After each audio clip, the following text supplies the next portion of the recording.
মানুষেরা এখনো সবাই জানে না যে আমরা সৃষ্টি জগতের ভিতরে সবচাইতে সুন্দর, সৃষ্টি জগতের ভিতরে আমরা সবচাইতে সম্মানের। এটা যদি মানুষ জানতো তাহলে সুন্দর জমজমের পানি বাদ দিয়ে কেউ কি ঘোলা পানির বোতল খেত? হ্যাঁ হ্যাঁ, ওরা জানেই না। মানুষ যদি জানতে যে আমার মান, আমার দাম, আমার ইজ্জত, আমার সম্মান, আমার মর্যাদা, আমার কত গুরুত্ব, তাহলে মানুষ কোনো কিছু খাওয়ার আগে 7 বার ভাবতেন যে আল্লাহ আমাকে যে সম্মান দিয়েছেন এই জিনিসটা খেলে পরে আমার সম্মানটা নষ্ট হবে না তো? পা ফেলার আগেও 10 বার ভাবতেন যে এই পথে চললে আমার ইজ্জত নষ্ট হবে না তো? কথা বলার আগেও 10 বার ভাবতেন যে আল্লাহ আমাকে এত সম্মান আর মর্যাদা দিয়ে পৃথিবীতে পাঠিয়েছেন, এই কথাগুলো বললে আমার সেই মর্যাদার হানি হবে না তো? এই কাজটা করলে আল্লাহ দেওয়া মান সম্মান বিগড়ে যাবে না তো? আসলেই জানে না। যদি জানতেন তাহলে মানুষ এত পাপের কাজে কখনো ডুবে যেতে পারত না, কখনোই না। যদি কোরআন শরীফের আর একটি আয়াত আপনি দেখেন,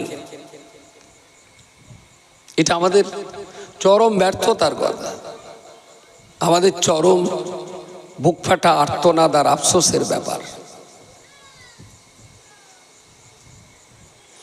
আমার আল্লাহ পাক রব্বুল আলামিন কোরআন শরীফের অপর একটা জায়গায় বলেছে, কুনতুম খায়রা উম্মাতিন উখরিজাত লিন-নাসি, এই পৃথিবীর মনুষ্য জাতি আমি আল্লাহ তোমাদের মধ্য থেকে ইমানদার, আল্লাহওয়ালা, কলমায় বিশ্বাসী, ইসলাম মাননেওয়ালা মুসলমান দিগকে আমি আল্লাহ বাছাই করে নিলাম। বিশ্বের দরবারে আমার আল্লাহ সমগ্র মানব জাতির মধ্য থেকে ইমানদার মুসলমান দিগকে আলাদা করে বললেন, কুনতুম খায়রা উম্মাতি, এই পৃথিবীর মুসলমান জাতি আমি আল্লাহ তোমাদিগকে সবচেয়ে সুন্দর জাতি বলে গ্রহণ করে নিলাম। জোরে বলুন সুবহানাল্লাহ। সবাই মিলে আল্লাহর শুকরিয়া আদায় করেন, বলুন সুবহানাল্লাহ। বললেন কুনতুম খায়রা উম্মাহ, কুনতুম তোমরাই হলে পৃথিবীতে যত দলের মানুষ আছে, যত গোষ্ঠীর মানুষ আছে, যত জাতের মানুষ আছে, আমি আল্লাহ বলছি তোমরা যারা আমি আল্লাহ আমাকে বিশ্বাস করেছো, আমার ইসলাম মেনে চলছো, তোমরাই হলে আমি আল্লাহ আমার কাছে সবচেয়ে ভালো জাতি। সবাই মিলে বলেন সুবহানাল্লাহ। কুনতুম খায়রা উম্মাহ, উম্মাতুন মানে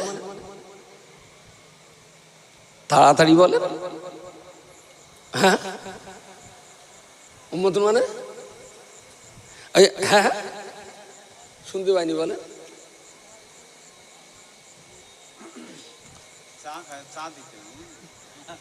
মনে হচ্ছে বাসর ঘরে আছে, চুপচাপ বলবে। এখানে কথা বললে কি শালি শোনার ভয় আছে?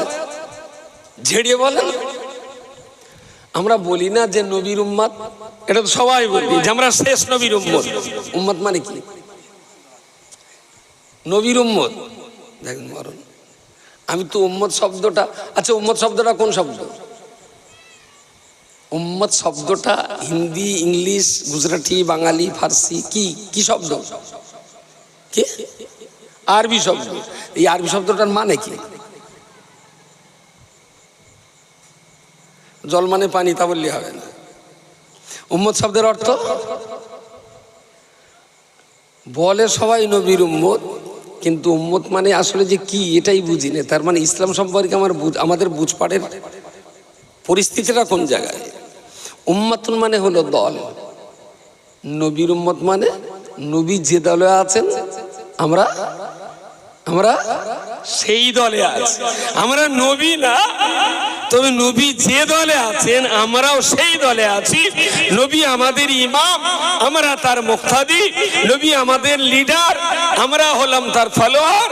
নবী আমাদের মডেল, আমরা হলাম তার অনুসরণকারী। নবী হলেন আল্লাহর রাসূল, আর আমরা হলাম তার দলের লোক। বলুন সুবহানাল্লাহ। কুনতুম খায়রা উম্মাহ, তোমরাই হলে বিশ্বের ভিতরে সবচেয়ে ভালো জাতি। আল্লাহ মুসলিমদের বলেছেন তোমরাই হলে বিশ্বের ভিতরে সবচেয়ে ভালো জাতি। কেন মুসলমানরা ভালো? মুসলমানরা এত ভালো কেন? পৃথিবীতে আরো অনেক হিন্দু ভাইরা আছেন, তাদেরকেও আল্লাহ সৃষ্টি করেছেন। খ্রিস্টান যারা আছে তারাও আল্লাহ সৃষ্টি, বৌদ্ধ, শিখ, পার্সিয়ান, ইসাই তারাও আল্লাহ সৃষ্টি। তো তাদেরকে আল্লাহ ভালো না বলে মুসলমানদের এত ভালো বললেন। আমার আল্লাহ পাক কোরআনের পরের অংশে বলেছেন উখরিজাত লিন্নাসি, মানব জাতির মধ্য থেকে আমি আল্লাহ তোমাদেরকে বাছাই করলাম। উখরিজাত লিন্নাসি, আমি আল্লাহ তোমাদিগকে নির্বাচন করে নিলাম। কুনতুম খায়রা উম্মাতিন উখরিজাত লিন্নাসি, সমগ্র মানব জাতির মধ্য থেকে মুসলমান দিগকে আমার আল্লাহ নির্বাচন করে বললেন তা'মুরুনা বিল মারুফি, আমি আল্লাহ তোমাদের দায়িত্ব দিলাম तमाम दुनिया जुड़े तो যত মানুষ তোমরা রয়েছে তোমরা অন্যান্য মানুষ দিগকে তা'মুরুনা বিল মারুফি, ভালো কাজের আদেশ প্রদান করবে। ওয়া তানহাউনা আনিল মুনকারি, যারা অন্যায় অবিচারের কাজ করে, চুরি ডাকাতি কোন রাহাজানি, মদ গাঁজা জুয়া বিভিন্ন ধরনের পাপের কাজ যারা করে, আমি আল্লাহ মুসলমানদের নির্বাচন করেছি। এই মুসলমানরাই পৃথিবীর পাপী বান্দা দিগকে পাপ কাজ করতে বারণ করে দেবে, ভালো কাজ করতে উৎসাহিত করবে। তাই যাদেরকে আমি দায়িত্ব দিয়েছি ভালো কাজের উৎসাহ দেওয়ার জন্য, খারাপ কাজ থেকে মানব জাতিকে বাঁচাবার জন্য, এই জাতিটাই হলো মুসলিম জাতি। আর এদেরকে নির্বাচন করা হয়েছে तमाम দুনিয়ার মানুষকে ভালো কাজে উৎসাহ দেওয়ার জন্য, খারাপ কাজ প্রতিহত করার জন্য আমি আল্লাহ মুসলমানদেরকে এই দায়িত্ব দিয়ে দিলাম। সুবহানাল্লাহ বলেন, জোরে সুবহানাল্লাহ বলেন। আল্লাহ বলেন মুসলমানরা সবচেয়ে ভালো জাতি। কেন ভালো না? ওরা অন্য মানুষ যারা ভালো মন্দ বোঝে না, মুসলমানরা তাদের ভালো কাজ করতে পরামর্শ দেয়। অন্য মানুষ যারা খারাপ কাজ করে, মুসলমানরা তাদেরকে অনুনয় বিনয় করে বলবে তোমরা খারাপটা করো না। এ দেখো মদটা খেও না, দুধ খাও। এই শোনো তুমি না ওই জুয়া খেলে গেলে টাকা পয়সা সর্বনাশ করছো, পরিবারটা এইভাবে নষ্ট করো না, ওই টাকাগুলোতে ব্যবসা করো। এই শোনো তোমার না কাজটা খুব খারাপ। তাহলে যে কি খারাপ? তাহলে যে তুমি একটু চুল্লু টুল্লু খাও, গাঁজা টাজা খাও, পয়সা দেখেও বিষ কিনে খায়। তুমি পয়সা দিয়ে ওই খারাপ জিনিসগুলো খেও না। আর তুমি গাঁজা করলে না, তোমার মেয়ে কিন্তু কেউ বিয়ে করবে না। যেই শুনবে যে সেই অমুক ভদা মাতালের মেয়ে, কেউ বল তোমার মেয়ে বিয়ে করবে না, খারাপ কাজটাই যেও না। তাহলে ভালো কাজের ব্যাপারে উৎসাহ দেওয়া আর খারাপ কাজ থেকে গোটা মানব জাতিকে রক্ষা করা, এই দায়িত্ব আল্লাহ কাদের দিয়েছেন? একটু জোরে বলেন। মুসলমানদের দিয়েছেন। মুসলমানরা আল্লাহ প্রদত্ত এই দায়িত্ব পালন করার জন্যই থানার লকআপের ভেতরে গেছে। জোর ভেতরে যারা চোর ডাকাত গুন্ডা আছে, আমি তোর ভেতরকে বলে আসি যে তোরা যেন চুরি করিস না। ওর ভেতরে যারা চুল্লু কট্টরা আছে, ওখানে একটু বলে আসি তোরা যেন মদ গাঁজা টাজা খাস না। তাহলে কি করতে গেছে ওর ভেতরে? এটা হাসনাবাদ থানা, তো হাসনাবাদ থানা। এখন বাজে ধরুন রাত 9:30। এই রাত 9:30, 9:30 যদি হাসনাবাদ থানায় যে লকআপে দেখা হয়, যদি 10টা থাকে তাহলে মুসলমান কটা আছে? হ্যাঁ, 10টার ভেতরে 8টা মুসলমান থাকবে। তাহলে এরা ওর ভেতরে গেল কেন? এদের তো দায়িত্ব মানুষকে ভালো কাজের উৎসাহ দেওয়া, খারাপ কাজ থেকে নিষেধ করা, বাধা দেওয়া, চেষ্টা করা মানুষ যেন খারাপ থেকে বাঁচে। কিন্তু এরা লকআপে কেন? তাহলে ওরা কি ওখানে অস করতে গেছে, মানুষকে বাঁচাতে গেছে? তাহলে যে জাতির দায়িত্ব ছিল অন্যকে বাঁচানো, সেই জাতি এখন আসামির কাঠগড়ায়। এর কারণটা কি? আর নিবারণের দাওয়াইটাই বাকি। আমাদের সাইফুদ্দিন হুজুর কেবলা রহমতুল্লাহ আলাইহি এতক্ষণ নামাজের উপরে সুন্দর ওয়াজ করেছেন, অনেক সুন্দর সুন্দর কথা বলেছেন। যদিও আমি নামাজ পড়ছিলাম, সব শুনিনি, কিছুটা শুনেছি। নামাজ হলো মানুষের দেহ, মন, আত্মা সুস্থ এবং সবল রাখা আর আধ্যাত্মিক সুস্থতা থাকা, এর একটা বড় ইবাদত হলো নামাজ। সুবহানাল্লাহ বলেন। আমি হিসেব করে দেখেছি, গড়পড়তায় পশ্চিমবঙ্গের 3 কোটি যদি মুসলমান হয়, তা খুব বেশি বেশি যদি হয় 25 কোটি, 3 কোটি যদি মুসলমান হয়, তা 25 লাখ 5 ওয়াক্ত নামাজ পড়ে। খুব ভুল বলেছি আমি? ওই শতকরা 12-14 জন হয়তো 5 ওয়াক্ত নামাজ পড়ে, বাকিরা একটু ওই ঈদের নামাজটা পড়ে আর সপ্তাহে রেশনটা তোলে, মোটামুটি এইভাবেই চলে যাচ্ছে। আচ্ছা, জাতির এই করুণ দশা কারণ, ইসলাম তো আমাদের দেশে নূতন নয়, 700 বছরের অধিক কাল ধরে এই বাংলাতে ইসলাম প্রচার হচ্ছে। এখনো মানুষকে নামাজ শেখাতে হচ্ছে, হাতে ধরে পায়ে ধরে নামাজ পড়াবার কথা বলতে হচ্ছে। যে নামাজের কথা আল্লাহ কোরআন শরীফে কত জায়গায় বলেছেন? কত? 82 জায়গায়। মনে হচ্ছে অন্য কোনো কাজ এতবার বলেন। নামাজটার ব্যাপারে আল্লাহ 82 বার কোরআনে বলেছেন যে তুমি নামাজ পড়ো। কেন? নামাজের আধ্যাত্মিক শান্তি আছে, বাহ্যিক শান্তি আছে, রুহানি শান্তি আছে, এবং নামাজ মানুষকে কি ভদ্র বানায়, নামাজ মানুষকে সভ্য বানায়, নামাজ মানুষকে পরিষ্কার পরিচ্ছন্ন জীবনযাপন করতে বাধ্য করায়। একজন 5 ওয়াক্ত নামাজি লোক, ধরুন চৈতলে তার যদি পেশাব লাগে, সে কি যেখানে সেখানে রাস্তার ধারে বসতে পারবে? প্রথম কথাটা আড়াল জায়গা খুঁজবে, যেখানে পেশাব করতে বসলে কেউ দেখতে পাবে না। তারপরে সেখানে একটু পানি আছে কিনা, যেহেতু পেশাব পিললে আবার সেটা ধুয়ে নাপাক দূর করতে হবে। তা দেখতে দেখতে আর কোথাও মিলল না, ওই নপাড়ার মোড়ে এসে একটা মসজিদ পেয়েছে, বাইকটা রেখে মসজিদে যেয়ে পেশাবখানায় বসে স্বস্তির সঙ্গে পেশাব ফিরলেন। পেশাব ফিরে এসে আবার হাত মুখ পরিষ্কার পরিচ্ছন্ন একটু ধুয়ে টুয়ে টমাল দিয়ে হাত মুখ মুছে টুচে আবার বাইক চালিয়ে। আচ্ছা, এইরকম চৈতল থেকে আস্তে আস্তে খড়মপুরির ওপাশে যদি কারোর পেশাব লাগে, লোকটা নামাজ কালাম কিছু পড়ে না, সে কি মসজিদ খুঁজবে বলে মনে হয়? মসজিদ কোন সময় দেবে না। তাতে যদি বসার জায়গা না থাকে, দাঁড়িয়ে মেরে দেবে। তাতে যদি কিছুটা হিমালয় পাহাড় থেকে গড়িয়ে যদি পাদদেশে আসে, তাতেও কোনো অসুবিধে নেই। কিছু জল করে, কিছু পাথরে, কিছু উড়োতে থেকে গেল। আচ্ছা, কখনো পরিষ্কার পরিচ্ছন্ন মানুষের আচরণ কখনো এমন হয়?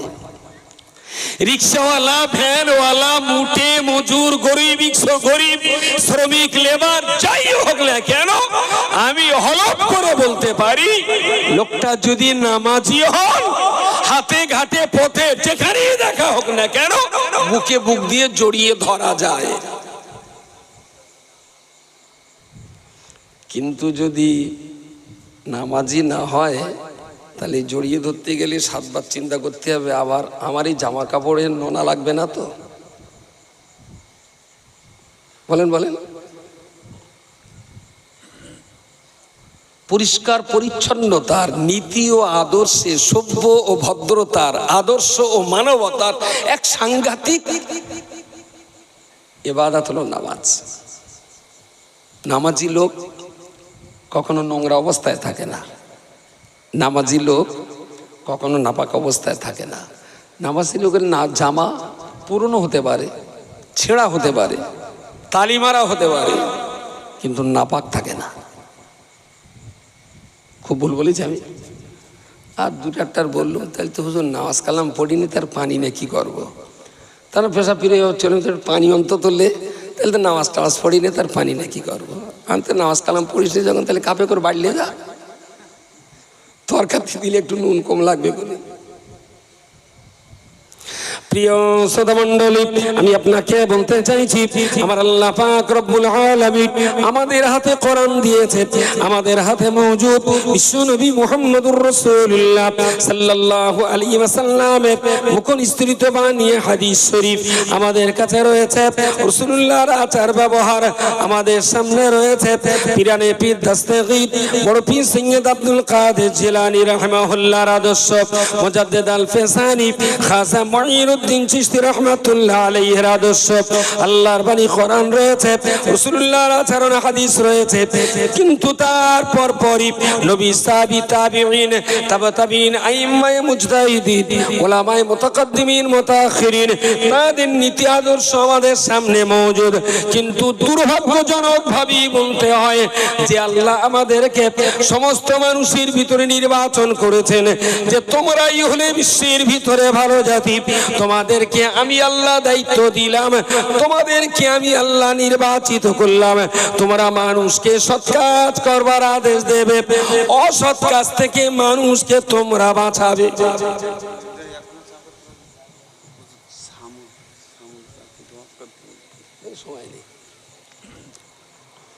তোমরা মানুষকে ভালো কাজে উৎসাহ দেবে, উৎসাহিত করবে, খারাপ কাজ থেকে বাঁচাবে। আমি আল্লাহ তোমাদের এই দায়িত্বটা দিয়েছি, তোমরা এই কাজটা করো।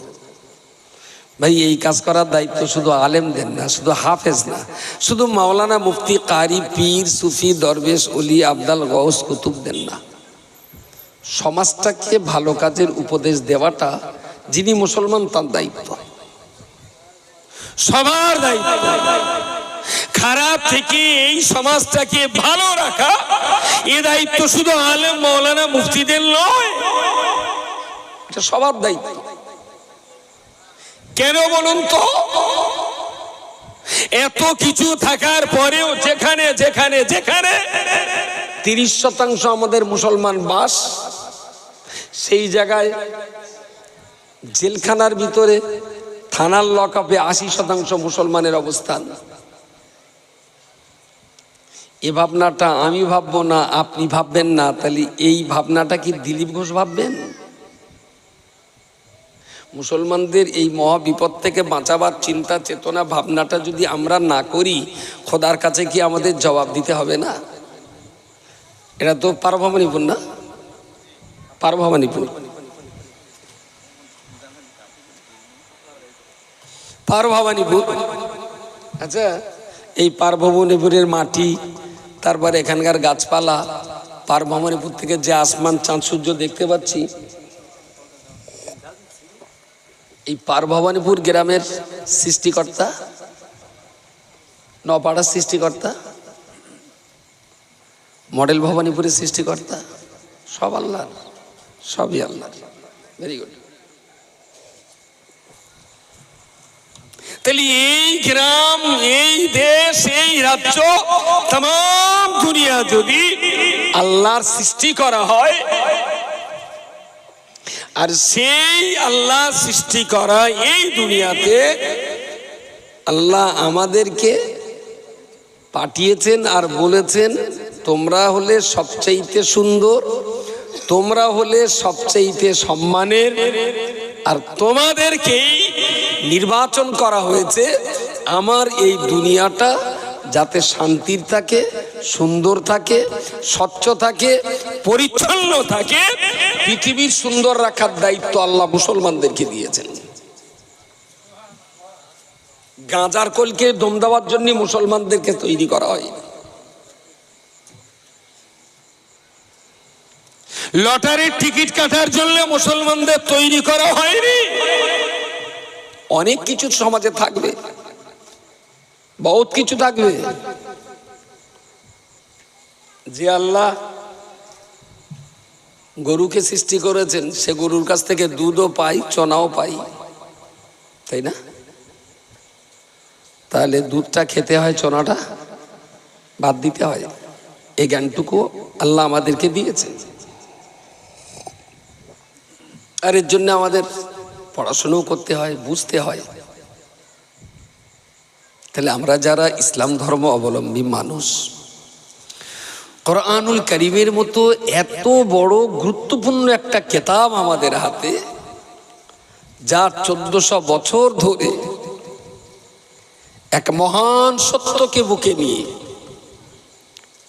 অনেক উচ্ছ্বাস, অনেক সাইক্লোন, অনেক ভূমিকম্প, কত হুমকি, কত ধমকি, কত চমকানির পরেও আজও পৃথিবীতে একটাই মাত্র কিতাব যা 1400 বছর ধরে স্বমহিমায় ইজ্জতের সঙ্গে মাথা তুলে দাঁড়িয়ে আছে, তার নাম হলো কোরআনুল কারীম। জোরে বলুন সুবহানাল্লাহ।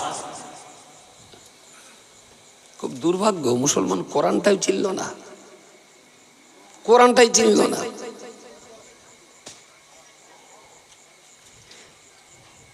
আমাদের এই কমিউনিটির এই দুরবস্থা, এই বিপদসংকুল পরিস্থিতিতে বাঁচবার জন্য আর বাঁচাবার জন্য দায়িত্ব কিন্তু আমাদের সবারই, কেউ এড়িয়ে যেতে পারবেন না। আচ্ছা, আমার একটা কথার উত্তর দেন। আপনি বেলা 12টার দিকে নপাড়া থেকে পারভমানীপুর আপনার বাড়ি আসছেন, আস্তে আস্তে এই ছোট্ট একটা বিল মতো আছে, ওখান থেকে দেখছেন ওই রাস্তার ধারে একজনের বাড়িতে আগুন লেগেছে। আপনি দেখতে পাচ্ছেন, তা আমাদের এই যে রাস্তাটা, এখান থেকে ওই রাস্তা পর্যন্ত যেতে গেলে একটু দৌড়ে গেলে মানে 2 মিনিটই যাওয়া যাবে। হ্যাঁ, 2-2.5 মিনিটই যাওয়া যাবে। এখন আগুনটা জ্বলছে, আপনি দেখছেন কোনো মানুষজন কেউ নেই, কিন্তু আগুন জ্বলছে।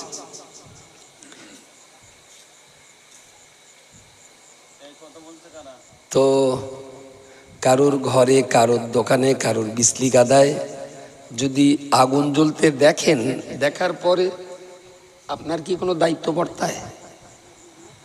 কি? হ্যাঁ হ্যাঁ, নেওয়ার জন্যে যেতে হবে।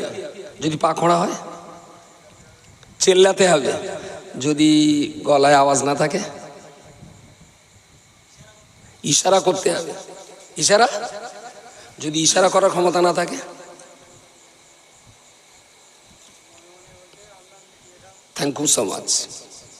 অন্তত অন্তরেও আশা করতে হবে, আল্লাহ আমি দৌড়তে পারছি না, আমি পানি দিতে পারছি না, কাউকে ডাকতে পারছি না, ওর আগুন নেভাবার কোনো সাহায্য করতে পারছি না, তো আল্লাহ পৃথিবীটা তোমার, দুনিয়াটা তোমার, তোমার এই দুনিয়া ভালো থাকুক, সুন্দর থাকুক, স্বস্তিতে থাকুক, তার জন্য আমি তোমার কাছে কামনা করছি, আল্লাহ তুমি ইব্রাহিমের আগুনটা যেমন নিভিয়েছিলে আগুনটাও নিভিয়ে দাও।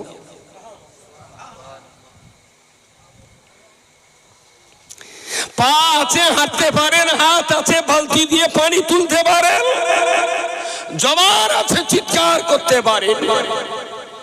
জবানের চিৎকার করার আওয়াজ থাকার পরেও, হাতে পানি তোলার ক্ষমতা থাকার পরেও, পায়ে ছুটে দৌড়ে যাওয়ার ক্ষমতা থাকার পরেও দৌড়াবেন না, পানি তুলবেন না, চিৎকার করবেন না, শুধু নামাজের পাটিতে বসে বলবেন আল্লাহ আগুনটা নিভিয়ে দাও। এই লোকটাকে কি সার্টিফিকেট দেওয়া যায়? কথা বলেন, কথা বলেন।